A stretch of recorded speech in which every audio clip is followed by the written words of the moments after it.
Thanks for having me. Nice to be here. I always like having the opportunity to talk about my favorite subject. I used to think it was the Reign of Terror back in the old days. That was my favorite subject. But since recent events, this has become my favorite subject. When Donna emailed me to ask about coming over here to talk to you folks, we threw back and forth a number of ideas for how we would frame my presentation. And I decided that what I'd like to do is frame it as a question, this question, mainly because I wanted the opportunity to provide a provocative answer, which is no. No, I don't think they are. And I'm sure that there are differing opinions about all of that around the room. So in the Q&A session, we can talk about that. What I wanted to do, though, today was talk about two sides of this coin, two ways in which I believe the presence of big-time sports programs on American campuses, as seen through the UNC case, through the lens of the UNC experience, make it exceedingly difficult, if not impossible, for universities to maintain their academic standards, to uphold academic integrity, to follow the paths that their mission statements indicate they should be following toward truth, toward discovery, toward research, toward meaningful research that serves the public, and so on, and good teaching. Those are the things that universities are supposed to be about, and I believe that big-time sports programs make it hard for them to fulfill that mission as laid out in their mission statements. So I want to talk about two manifestations of this, or two ways in which big-time sports programs make it hard to do this. First, I want to talk about the essence of the UNC scandal briefly. I mean, I know many of you are familiar with the broad outlines of the scandal, so I won't repeat chapter and verse all of the bad things that went on in the Department of African and Afro-American Studies in the 90s and early 2000s. Instead, what I'd like to do, actually, is recast that part of the scandal, which was the essence of the malfeasance that occurred at UNC over this 20-year period. I'd like to recast it because, for a very long time, UNC's leaders tried to represent the paper class system that Debbie Crowder and Julius Nyangoro developed as a perfect anomaly, as a scheme that was cooked up by two rogues acting on motives that no one could understand, that it's for reasons that no one could really quite penetrate. They just wanted to create these incredibly easy, virtually non-existent courses that the university maintains, the general student body, could benefit from. So they have regarded that, the existence of the paper class system, as the problem. And what I want to suggest is that wasn't the problem, that was a symptom. That was a very big symptom, but it was a symptom of the problem. And the problem is the existence of big-time sports programs on our campuses, programs that recruit to their teams, particularly in the revenue sports of football and basketball, where so much of the attention is focused and the competitive pressures burn so fiercely.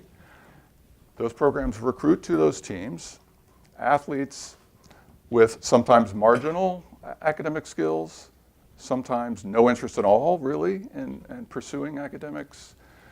And in all cases, they recruit athletes who put athletics first, who regard themselves as athletes first, who are told in their daily lives on campus that they need to prioritize athletics over academics, whose schedules make it very difficult, if not impossible, for them to keep up with their academic duties and to follow a normal academic schedule.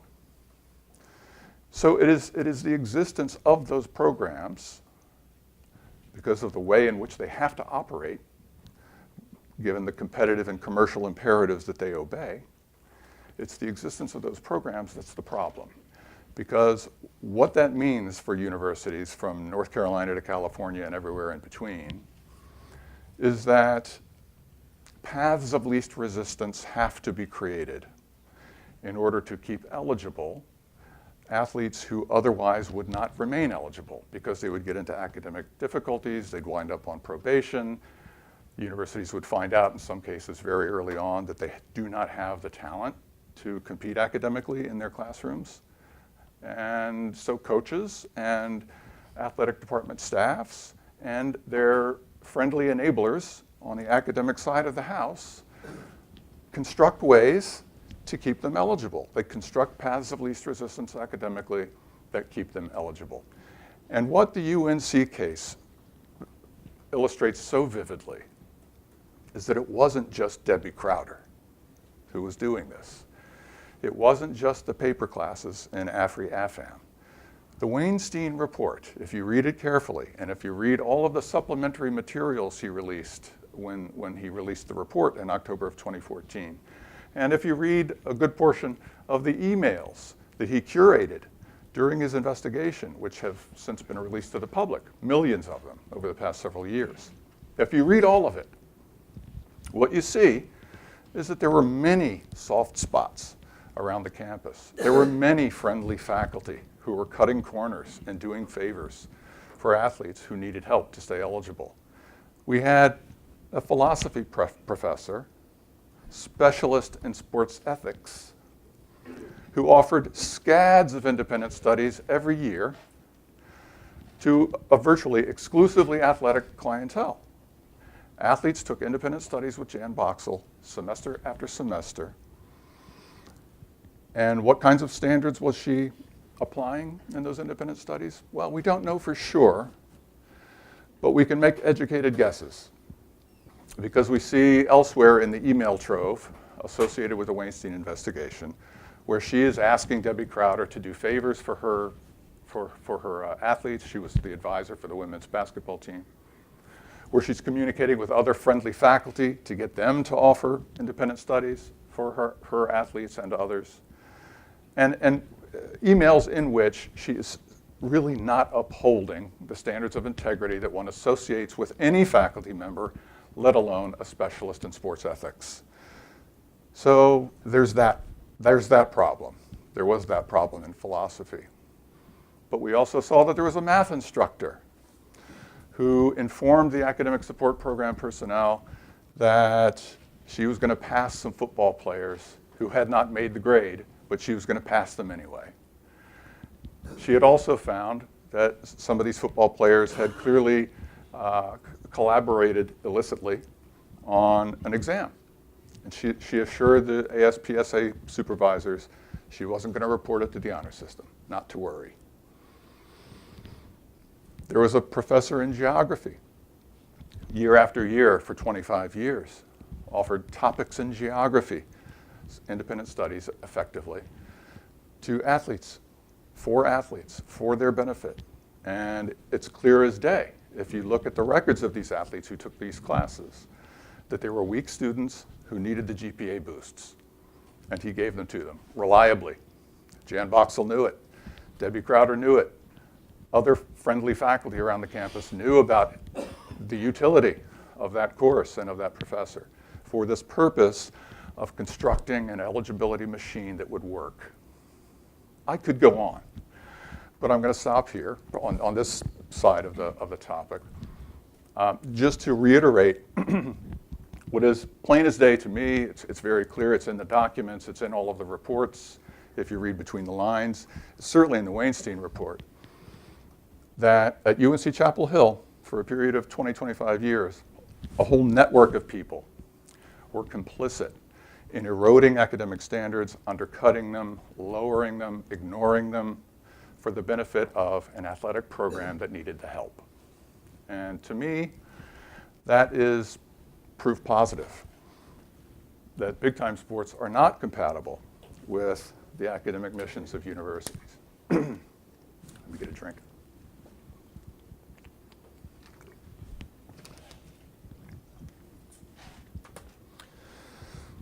So let me move on to the the second chapter of this little dissertation.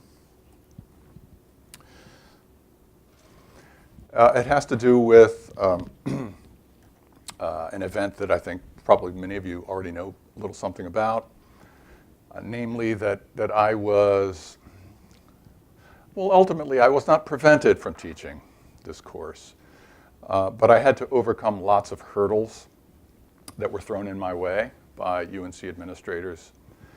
And so I'd like to kind of recap some of that history with some added detail that has not been released to the public, that hasn't been talked about in public. And to try to explain to you why I think this is, as I said, the other side of the coin. Coin side A being the fact that universities often have to ignore or undermine or betray their own integrity and academic standards in order to serve the needs of the athletic program. Coin side B being that friendly administrators co-opted by or overly friendly to the athletic interests on campus will even intervene into and interfere with the curricular offerings of their own faculty. That's what happened here. So let me talk a little bit about the history of this course. I hope this doesn't bore you, but I'm just hitting the highlights with a few added details thrown in. So, as Donna pointed out, I've developed a new area of expertise in recent years. I teach French history. I love French history. I still mainly teach French history.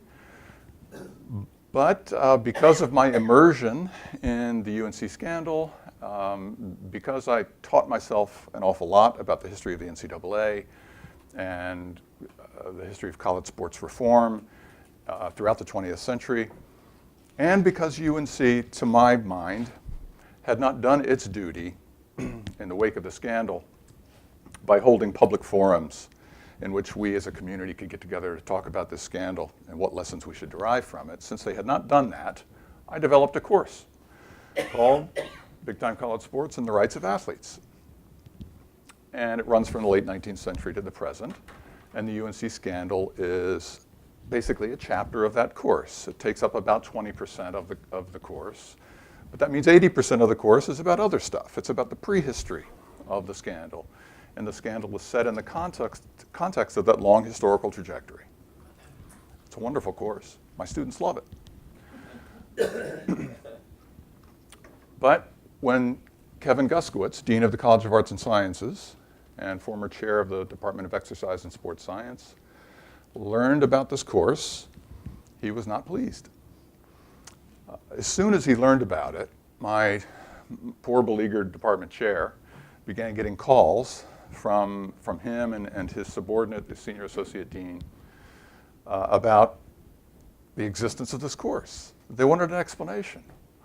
Why is Jay Smith being permitted to teach this course? Where did this course come from? How did it get created? And at the time, soon after, the dean explained both to my chair and to me in a face-to-face meeting that when word leaked out to the public that I was teaching this course, the dean started hearing from people, boosters, who knows, members of the BOT or BOG, I don't know, assorted random fans in the community, people from the athletic department, I don't know. He has never identified who these people are. But these unidentified people complained to the dean about the existence of this course. And my chair had to put up a fight to secure my right to teach it the first time I taught it in the summer of 2016. He also tried to intervene in the scheduling of the course in the fall of 2016. I won't share all the details about this, but it was a long, protracted battle that carried on between March 2016 and November 2016, this whole thing, this series of confrontations. It was when I decided, in consultation with my department chair and my faculty colleagues in history, it was when I decided that I'd like to teach the course in the fall of 2017. that the dean just decided he'd had enough.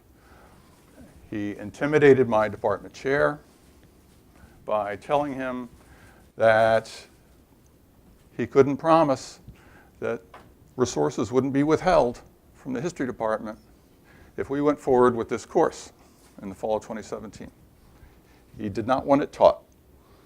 He said, I love the phrasing. This is not a threat, he said to my department chair, but let me threaten you.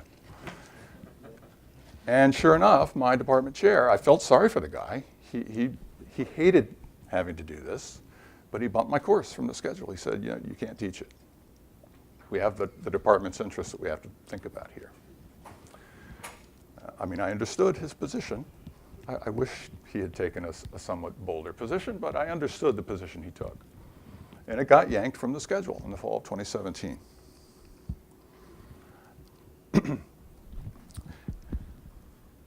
I'm leaving out a number of interesting steps in the process, but by late spring, early summer 2017, I had decided to file a grievance against the university, against my dean and other administrative officials with whom he'd been acting in concert, claiming that my academic freedom had been violated, which it clearly had, and that he had overstepped his bounds in intervening in departmental course scheduling and challenging the autonomy of departments in setting their course schedules. So I filed this grievance. The Faculty Grievance Committee of Faculty Council at UNC formed a subcommittee. They held a hearing, collected evidence, and held a hearing that lasted for 3 hours in September of 2017, at which I attended and provided testimony. Kevin Guskowitz provided testimony. My department chair provided testimony. The senior associate dean, who had also been involved in the whole process, was there and provided testimony. And a month later, the grievance committee issued an unambiguous report siding with me and urging the administration to reaffirm its respect for departmental autonomy and course scheduling, its respect for academic freedom, telling them, you really shouldn't threaten departments with that you're going to cut them off at the knees and resources because you don't like a course that they're scheduling. This is a bad thing. So please affirm that you agree that in normal circumstances departments should set their own schedules. Well, the administrators were having none of it. According to the grievance procedures laid out on the UNC website, the grievance process is a merely advisory process. Grievance committees, no matter how emphatic their conclusions, no matter how large the issues at stake, their recommendations are advisory only. Chancellors, provosts, and so on have the right to say, well, we don't really care what you said. And that's what happened here. I'm still not quite over it, honestly. After 7 years of scandal, after 7 years of covering up, you're really going to do this? You're really going to look the public in the eye and say you don't have to listen to faculty grievance committees when they issue reports like this? Amazing. Still gets my blood going. So the grievance committee only offers advisory recommendations. And what I'm doing here in the next few slides is simply sharing with you the texts of the provost and the chancellor so that you can read for yourselves the rationales they provide for rejecting these advisory recommendations of the committee. I love using their language against them. And they provide so many opportunities over at UNC Chapel Hill. The committee's proposed adjustment related to the dean's authority to oversee a given school's curriculum. Now, there was no such challenge laid down by the grievance committee. Of course they understand that deans have a right to oversee curriculum. Of course they do. But the proposed adjustment conflicts with the university's accreditation requirements and its own institutional standards. As the chief academic officer, I strongly believe whatever that means, that university leaders can and should maintain oversight over course offerings, which includes the right to participate in individual course selection decisions. This is very rich because UNC, in its public posturing over this battle, has tried to have it both ways. They have claimed, I don't know if you followed this in the NNO or elsewhere, but they have claimed that the dean, he never intimidated anyone. This was the department chair's decision to put off the course for some other semester, some future indefinite semester. It was all the department chair. We had nothing to do with it. And yet they also want to defend their right to intervene and interfere when they want to. To me, this is a damning tell when the provost says, well, administrators, we have the right to participate in individual course selection decisions. You would think the faculty over at Chapel Hill would be up in arms about this. They're not yet, so we'll see. We'll see what happens, but I mean, this is really an outrageous claim from the perspective of faculty and departments. And he continues, our accrediting body requires that we offer degree programs that embody a coherent course of study that's compatible with our institution's stated mission and is based upon fields of study appropriate to higher education. Yeah, okay. But my course was duly approved by my own department's curriculum committee, by a series of college committees, college curriculum committees, and ultimately by the administrative boards of the college. They voted to approve my course. The administrative boards are appointed by the dean of the college. So that is, the faculty members who sit on that board are the dean's appointees. So what is this doublespeak that we're hearing from the provost here? As though the provost and the dean must retain the right to interfere in the offering of duly approved courses after the fact, after the fact of their approval. We must maintain this right because our degree programs must be coherent. Well, there's nothing about my course that's incoherent, I can assure you. It fits very well into the history major. There is likely to be in the future, I believe, a new field concentration in history on sports history. It fits very well, obviously, in that. There's nothing incoherent about this course. Nothing incoherent about the history major. That is not what the provost and the dean are doing here. They're not ensuring the coherence of a degree program. What they were doing was censoring a course they didn't like. It's clear. The grievance committee saw that evidence. They saw clear as day that that's what happened here. And the provost and the chancellor are just rejecting it. I appealed to the chancellor. And the chancellor said, I don't believe the dean did anything wrong.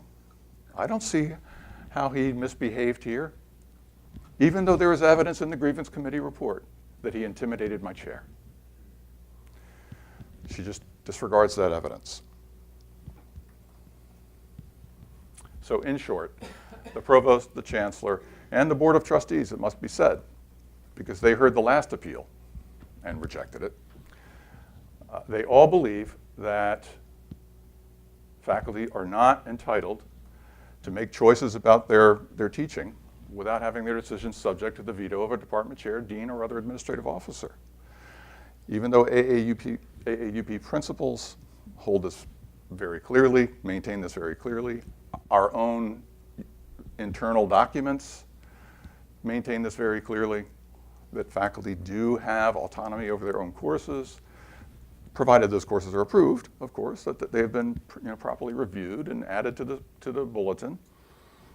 We are supposed to have that autonomy. It's central to the very notion of academic freedom, and they do not acknowledge it. The provost, the chancellor, the dean do not acknowledge it. What is AAUP?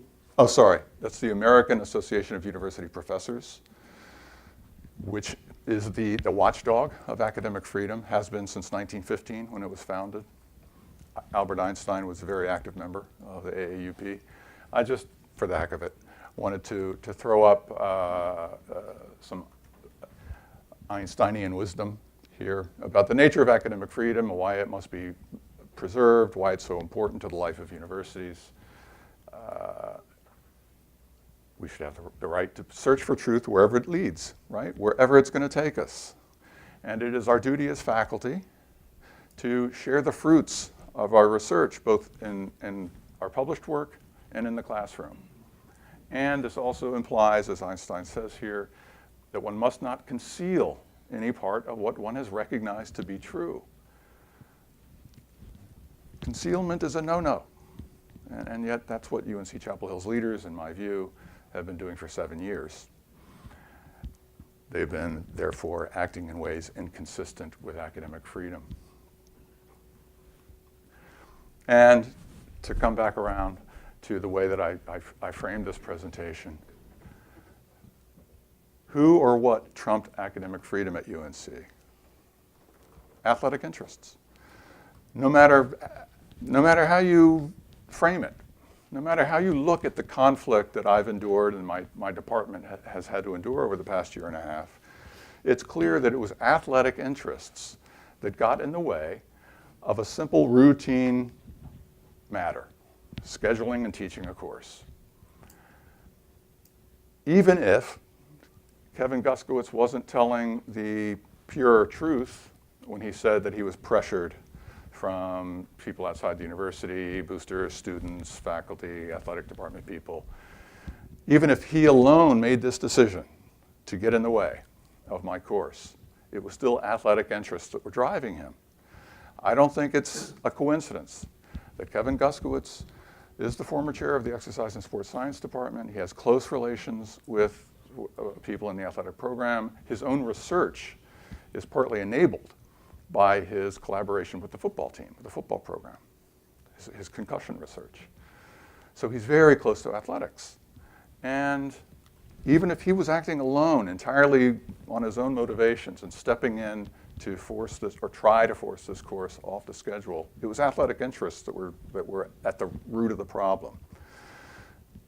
If indeed, as I think is true, he was getting pressure from outsiders, that's in some ways even scarier, that boosters with no official capacity, unconnected to the university, could bring pressure to bear on a dean or a provost or department chair so as to shape curricular offerings. That would be really awful. And it may have happened here. Now, as many of you know, probably, the story has at least a semi-happy ending, because in the summer of last year, late summer of 2017, the administrators relented, again, for somewhat mysterious reasons, but they signaled to my department chair that it would be a good idea to get this course back on the schedule after all for next year.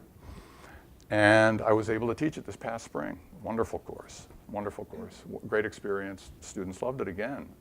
Who wouldn't? I mean, everybody loves these issues, right? It was a wonderful course. And I'm hopeful that I'll get to teach it again next year. Though there has been a change in leadership in my department. So a new chair is coming on board. Who knows how she's going to navigate the treacherous waters of administration. So we'll see. But the course has survived, at least as far as we know. And that's good news, of course. But it's survived because my department and I had to put up a 10-month fight for this course's survival and for my right to teach it. We had to overcome those athletic interests that were arrayed against us and that were bringing pressure to bear from many points. And as far as I'm concerned, my experience with this course is more proof positive that big-time athletic programs get in the way of universities' academic missions. They make it harder for universities to fulfill their missions. Because, look, I developed this course because it was important. It's an important issue that occurred on our own campus, egregious manifestations of which occurred right around us. And we had, I thought as a faculty member, that we had to take this opportunity to see what we could learn from this awful meltdown in academic standards that occurred in Chapel Hill. It's an important issue, and Kevin Guskowitz didn't want me teaching about it. So this suggests there's, at the very least, a lot of friction between academics and athletics, and I believe it's because of the need for universities to support the success of those athletic programs. And I think I'll stop right there take questions.